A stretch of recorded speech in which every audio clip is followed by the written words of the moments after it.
All right, let's make this quick.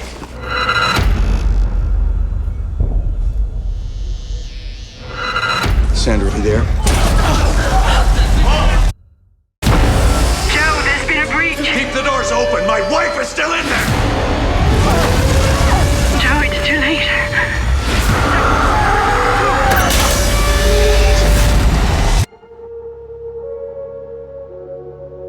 They evacuated us so quickly. You know I did everything I could.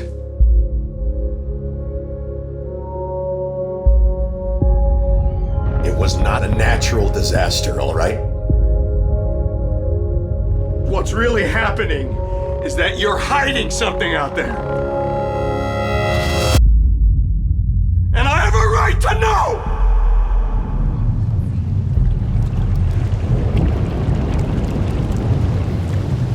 So, Run! Run!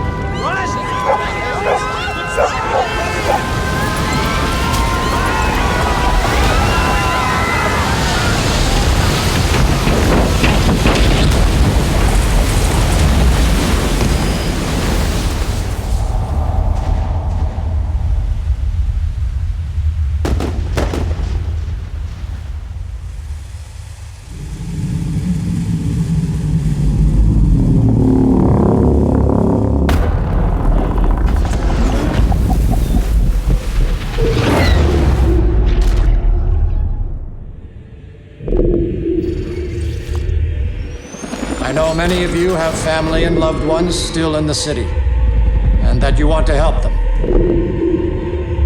Well, this is your chance.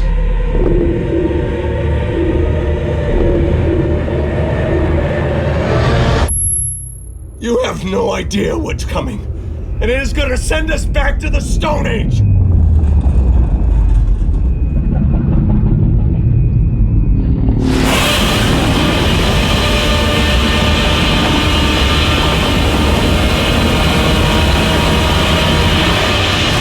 Godzilla. Experience it in IMAX 3D, May 16th. So, yesterday, a very spirited discussion broke out in the comments section of my latest trailer review for Godzilla. It was actually for a TV spot, a longer than usual one, about a minute, entitled Courage. And while in the beginning of the day it was kind of a mob mentality in the comment section, the kind that gives YouTube a bad name, by the end of the day, cooler heads prevailed, and some people actually made some really great, insightful, and thoughtful comments, which I really appreciated. So today I want to continue the discussion and not only address some people's concerns and counterpoints, and further explain myself, but also to apologize for not taking this as seriously as clearly some of you really do. So today let's have that serious discussion. All joking aside, but I'm not, I still feel strongly that this film should take place in Japan, that the advertising is to some degree misleading as to where it takes place, perhaps intentionally so, and that I would really like to see, not an all Japanese cast, that was something, I don't know how that came about that some people felt that I said that, I just would like to see one more Asian character, he doesn't have to be from Japan, a guy who's just a regular guy, not the stereotypical distinguished scientist or businessman or martial artist, which is what we usually see. This is a movie about regular people, and it would be great to see, the origins of this franchise, Godzilla, honored in that way. But let's go point by point. Now, as I said in my other review, I said, oh, it's a good thing there are all these white people in Japan, because who else would this movie follow? And some people pointed out, and they said, well, not this entire movie doesn't take place in Japan, it takes place in Hawaii and San Francisco, mostly San Francisco.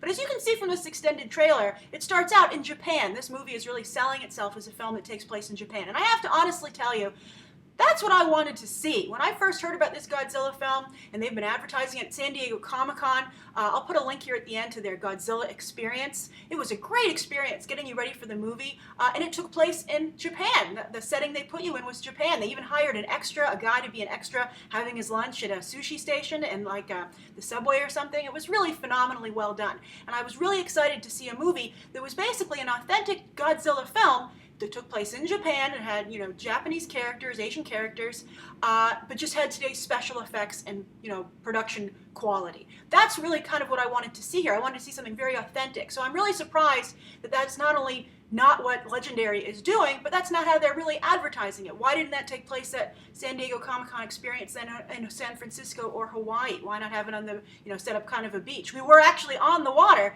in San Diego. So I just thought that was, that in itself was misleading. And then you can see from this extended trailer even, you have a lot of setup in Japan. Bryan Cranston's character and Juliette Binoche's character are at a Japanese nuclear power plant.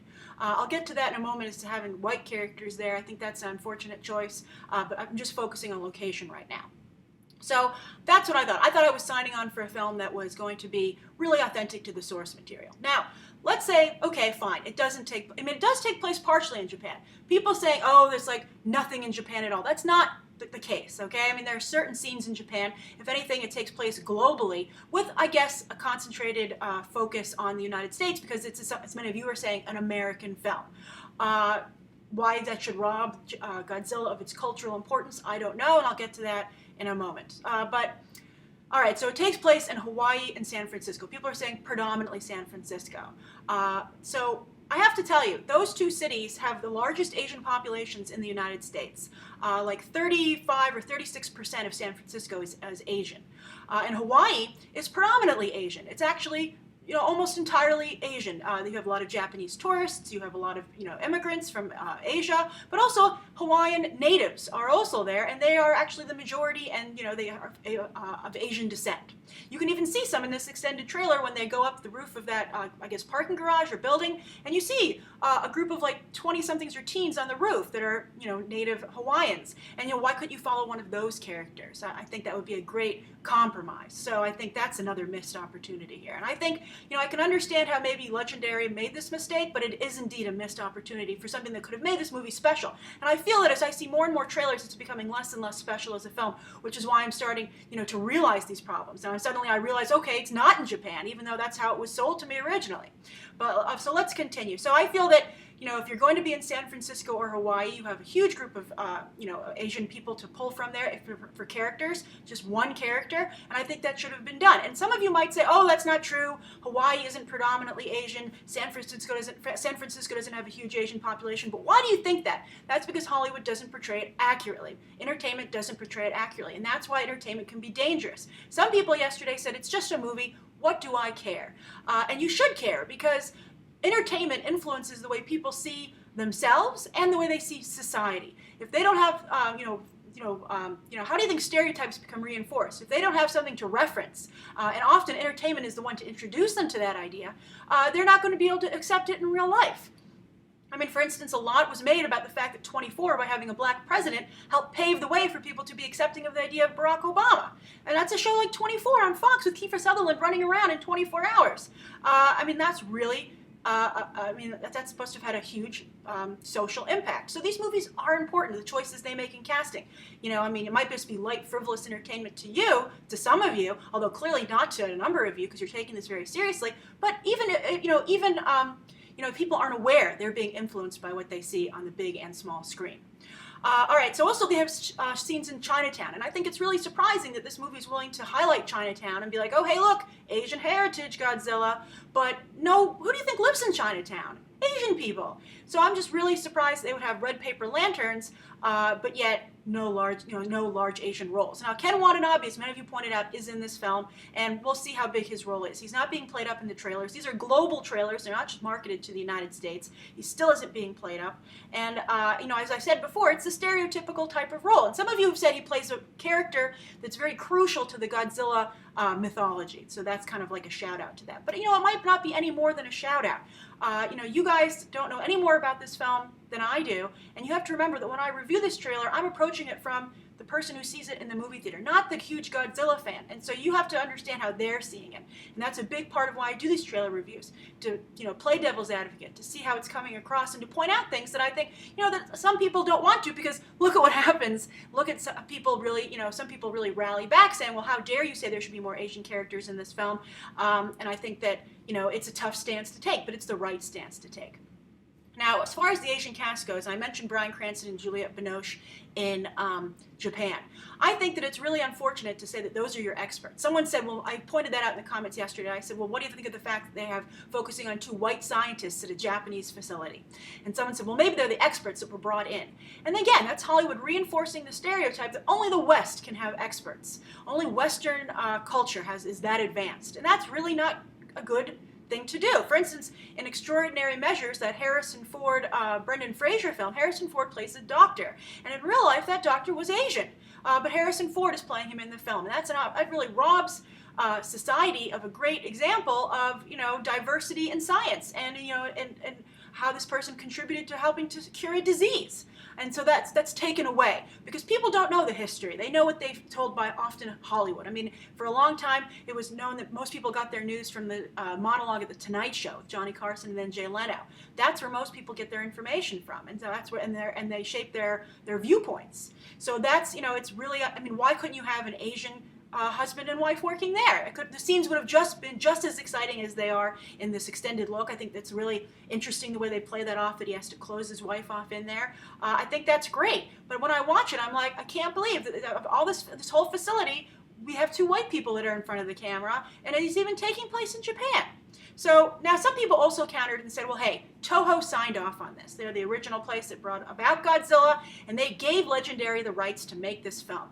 And they did so, I think, because they wanted to, expand the brand and, try and make it more relevant, make it something that's competitive today in today's entertainment culture. And so I can understand it's a business decision. But I think they have a missed opportunity here to create a melding of 2 cultures, to really introduce Western audiences to the East and vice versa. What I'm hoping that will happen in Big Hero 6, and just like China is saying, sure, Hollywood, you can distribute films here, but we're going to insist that you do a better job depicting China. You have to have more Chinese locations and more Chinese characters that are significant to the story. And that's something that the Chinese Film Commission has put into effect. It's like a really strong request, and it might become eventually a demand if Hollywood doesn't adhere. But you see them trying to do that slowly. So I think that's the right idea. I think it would have been great if Toho had said, okay, let's make a movie that really encompasses both cultures and has a mix of, has a multicultural cast instead of just Ken Watanabe kind of being like, hey, it's still kind of Japanese, and then everybody else is American. And also, some people said, "Hey, this is American," but that's really closed-minded to not recognize that America has always been a melting pot. It's the definition of America. It's been, I think that the history books do a very poor job pointing this out. But this place has been diverse since the Pilgrims showed up. But yet, society doesn't take it upon themselves to make sure people understand that. So this is a film, it's just going to be American. That's not a valid argument for why there should be no Asian people in the cast, because there are tons of Asian Americans. So then, moving on to this point, someone also said yesterday that cultural sensitivity is a weird thing, because sometimes it bothers people and sometimes it doesn't. And that's another issue here that I think is important. For instance, I'm surprised that so many people are okay with changing the original race or ethnicity of the characters in this story, when everyone has a big problem with changing the original race and ethnicity of Johnny Storm. If you're okay with changing the race and ethnicity of Godzilla to reach a bigger audience, then you should be okay with changing Johnny Storm to a black African-American character, Michael B. Jordan, because that is done in an effort to reach a larger audience and to reinvigorate that franchise. The exact same thing. So I don't understand why one is okay and one is not. Also, a lot of people are upset about the whitewashing in Akira that was discussed, that they were going to do an entire white cast for Akira. And also, a lot of people are upset about Edge of Tomorrow, which used to be called All You Need Is Kill. They've even changed the title. It's so far removed from the source material that people will go and see that movie this summer and have no idea that they're enjoying something that was created in Japan, which is really unfortunate. And people are upset about that. But again, this anger doesn't translate over into this Godzilla situation, which I find very interesting. Finally, again, what does this matter? I just want my great Godzilla movie. I don't want to make this about race. This is the thing that I think is really important to bring up, and that's The Raid and The Raid 2. These are phenomenal films. In fact, The Raid 2 is playing right now. As I said in my review, the writing and the acting is not totally fantastic, but by the time this film, especially The Raid 2, gets going, it's phenomenal. It's a really spectacularly well-made movie. And if you haven't seen it, it's playing in theaters right now. Go see The Raid 2. I'll also put a link to my review at the end of this video. It's really, really good. However, they're thinking of remaking this movie. Not thinking, they're definitely going to remake it. Sony is remaking the movie, and as a result, they haven't really pushed it that much here in the United States, the original films, because they don't want to overexpose the brand, because they're going to reintroduce it, or to many people, introduce it for the first time when they do their American version. And it's going to have, Patrick Hughes is going to direct, Gareth Evans is only executive producing, and then they want the Hemsworth brothers, Chris and Liam Hemsworth, to star as the two brothers at the center of the story in the first Raid. And I just think it's really sad, especially considering that whenever I put up anything about the Raid, I'm always so moved by the comments from people from Indonesia saying they have such cultural and national pride in this film for what it does to show that not only could Indonesia put out a competitive film that's widely recognized, but that's really good, that's as good as anything and a lot of things that Hollywood has put out. It's so touching to see how much that means to people. And then to know that it's only a matter of time before your average moviegoer says, oh yeah, I love The Raid. Those Hemsworth brothers are great. And they have no idea who Iko Uwais is or that the story comes from Indonesia, because it's going to have an American cast and take place in America. And for those of you saying that's okay with Godzilla, then how can you have a problem with that with The Raid? With The Raid 2, it's the same thing. It's an American version. We're going to change the location, we're going to change the cast, and we're going to rob this culture of its product, of the credit that it deserves for creating this. So that's what's bothering me about Godzilla. I thought this movie would take place in Japan. I thought the only problem that it had was that it had a mostly white cast. It looks like it has deeper problems than that. I think that, and it's even more insulting to have a situation where you would say, oh, it takes place in San Francisco and Hawaii, and not to acknowledge those Asian populations, which helped in many cases build those cities. What Asian immigrants have contributed to the infrastructure of this country never gets enough credit. And I just think, it's really important. And the reason this is starting to occur to me, you recall, I loved that first trailer. I thought it was so good with the skydiving and the red smoke. But that's because at that point, the way Legendary had been selling it, I thought I was getting that authentic Japanese story with today's special effects and production values, and I was very excited about that. But as we get more and more trailers and it's become more and more revealed, I just feel the film looks less and less special, less artistic, less of that wow factor, and just more like your typical generic film. People are saying, well, why don't you just like the 1998 version, Grace? That's had, why aren't you all into that if that's what you're interested in? But I would say it seems more like that's what you guys are interested in. It took place in an American city with an all-white cast and didn't pay any attention to the origins of the character. So I feel that I don't see how this is much of an improvement, and how it's much of an improvement over Cloverfield. It's not as fresh as I think I had originally thought it was. So I'm curious, Godzilla fans, do you see where I'm coming from now? Do you understand what I'm saying? I know that some of you are just not going to agree with me on this, and because you so much want to see that successful Godzilla film. But I think that making the film not as extraordinary as it could have been that's what's going to hurt the film, not my pointing it out. And then also, I'm curious for you who are not Godzilla fans. How do you feel about this? Were you under the impression this film took place in Japan? What do you think of the casting choices? Do you think it makes a difference? Is it worth taking a stand? We keep saying, well, I don't want to take a stand, I just want to enjoy my film. But, how long can this go on for? What do you think of the idea of The Raid being remade in the exact same way? Are you okay with that as well? And if you're not, what is the difference? What is the difference between the two properties? Why is it okay to change it, but not The Raid? Write your thoughts down below. Thank you so much for tuning in to my further discussion of this. As I said, some people have said, well, what do you think of the trailer? Why don't you focus on the trailer? And I'm telling you, what we're seeing here, it's hard to see past these big problems that I think are disrespectful to Godzilla, and I think we're seeing a trailer that's less and less special. It's more and more like a Roland Emmerich movie. And sure, I enjoy a Roland Emmerich movie as much as the next person, probably more than the next person. But it's hard for me to enjoy something which I think is disrespectful to the source material. And also, there are a lot of movies coming out this summer, and if this is not as fresh and exciting and as new, I think that how can it compete? I will see it to review it, but I'm still, I'm curious. I'm hopeful to see what Gareth Edwards does. But I think at the same time, I'm less excited than I once was, and I'm more excited for some of the other films that I think coming out this summer that are taking a little bit more of a risk and a little bit more adventurous and a little bit more faithful to that source material. So thank you for tuning in. I hope you guys appreciated the more serious tone here, and I look forward to continuing this discussion through the film coming out. One last thing I want to add. I just remembered some people said, oh, well, I'd said that I didn't like the way that Bryan Cranston was being portrayed. He wasn't very much like Heisenberg. And people said, well, he's an actor. And I would say to you that he is an actor who is successful and popular, and people go to see him to see Heisenberg. That's why he's successful. Nobody cared about Bryan Cranston before Breaking Bad. And to some degree, people still don't care about him. He is not a box office draw, and that's another reason that they could have cast an Asian actor as that role in The Scientist, because Bryan Cranston is not going to sell a lot of tickets, especially if he's not being, if he's not capitalizing on his Heisenberg persona, because that's what people want to see when they see him. And you have to remember, mainstream movie-going mentality. You are an individual. You need to think of the group. All right. So again, thank you. I hope I was able to further explain myself, and I do take your comments very seriously. I'll be going through to respond to people down below. So I hope you'll tune in. I hope you'll chime in and tune in to further coverage going forward. All right. Thanks. Bye.